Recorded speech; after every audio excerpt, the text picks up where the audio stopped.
বিয়ের পরে মহিলা কষ্ট করে, স্বামীর সংসারের উন্নতি মহিলাদের অবদান আছে না? আছে। মহিলা চিন্তা করে আমার স্বামী আমার কত কষ্ট করে আমি টাকা বাঁচাই, এই টাকা স্বামী যদি বাপকে দেয়, মাকে দেয়, ভাইকে দেয়, বোনকে দেয়, আমাদের স্ত্রীরা খুশি হয় না বেজার হয়? বেজার হয়, মনে করে কমিয়ে গেল।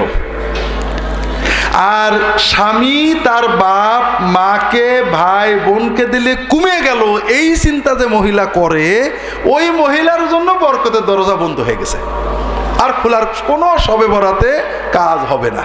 কথা কি বুঝতে পারছেন? কারণ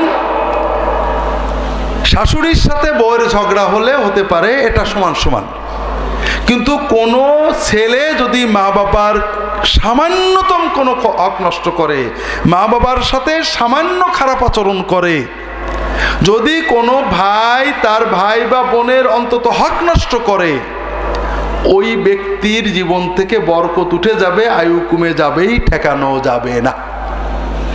কাজেই মহিলারা যদি আপনার স্বামী সন্তানের আয়ু বাড়াতে চান, রিজিকের বরকত চান, তাহলে স্বামীদেরকে উৎসাহ দেবেন, তোমার আব্বা আম্মাকে দাও, ভাই বোনের হক দাও।